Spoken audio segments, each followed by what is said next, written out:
The first offering of the night, and it is the night because we had a bunch of stuff to do after I was done work today, is Lindros.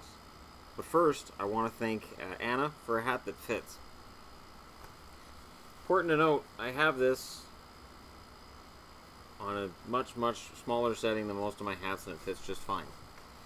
So, wunderbar. Apparently football hats fit me. And I tried to use that argument with Yvonne to start a football channel, and she said no. Also in the mail today I got this. So for fans of the movie and TV channel that's affiliated with this one, that's also hosted by me, odd thing happened with that. I did a live stream, and it's still only at 47 views. I'm going to do live streams on that channel as well.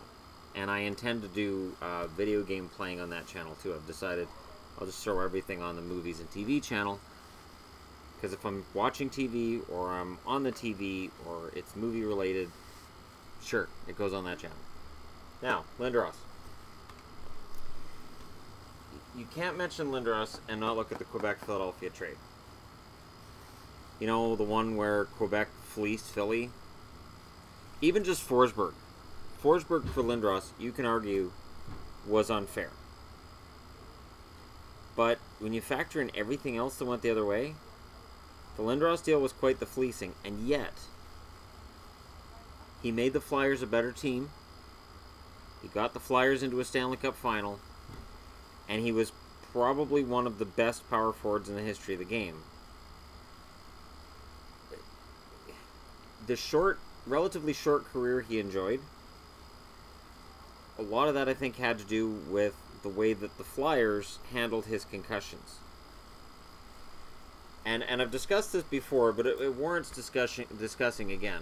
Back in the 70s, if you got a head injury, but you felt okay, you're back on the ice. In the 80s, you got a hand injury, you felt like, I'll be alright. You got back on the ice.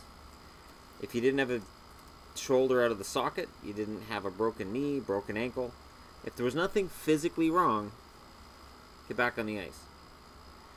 Bobby Clarke was a firm believer in this.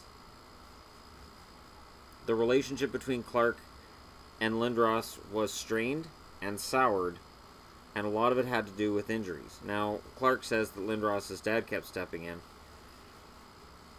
I don't have a problem with that, based on the fact that, you know, if it's your kid and you know he's not right to go out there and play, you're probably going to say something.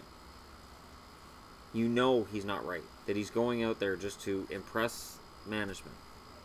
The reason I bring this up is because I've always wondered if Lindros hadn't been rushed back, if Lindros had been able to recover 100% from these head injuries, or if there had been a better treatment system in place when he played, would he have played a lot longer and been more effective for a longer period of time? Would his stops in Toronto and Dallas not have been just sort of footnotes?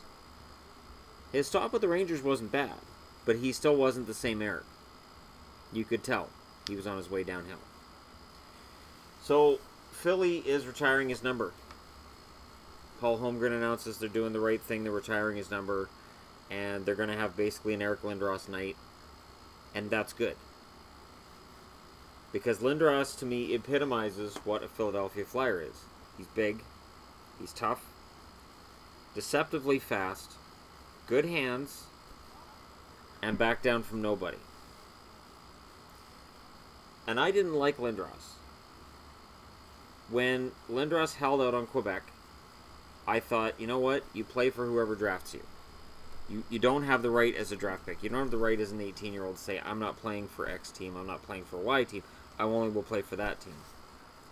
But players have done it coming out of Bantam, going into the Western, Ontario, or Quebec Major Junior League.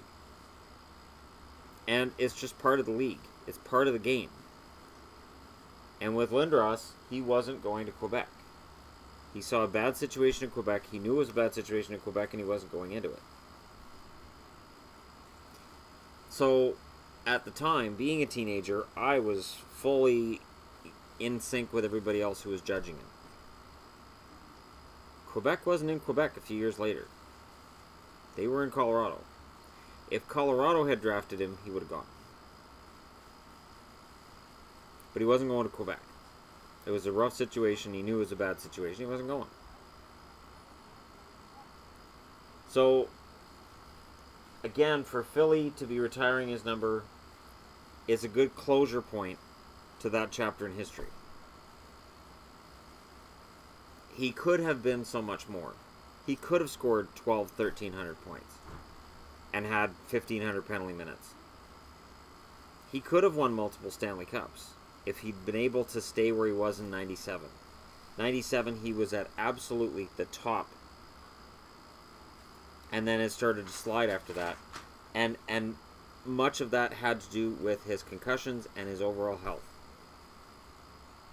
So, it's bittersweet, and I'm glad that it's going to have a happy ending about 20 years later. But for Lindros, this is good. For Philly, this is good.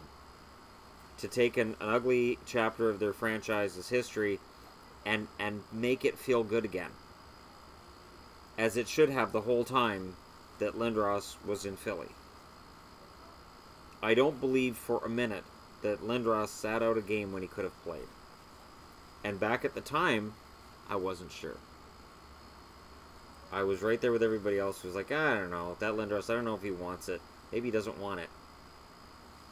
It was foolish. We realize it was foolish now. Now that we know better how the whole concussion thing works and how long it takes to come back. So, I look forward to seeing the Philly crowd, who can be brutal and grotesque to players and other fans and coaches and pretty much anybody they want. I always thought that City of Brotherly Love thing was more of an ironic statement than the truth. But we'll see just how loud that ovation is for Eric, because I think it's going to be unanimous.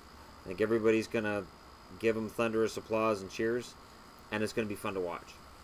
So if you're a Philly fan, let me know how you feel about this. If you're a Lindros fan, let me know how you feel. And if you're not a Lindros fan, let me know how you feel about it. Hit like and subscribe if you're browsing your way through. Thank you so much for watching, and I'll talk to you again soon.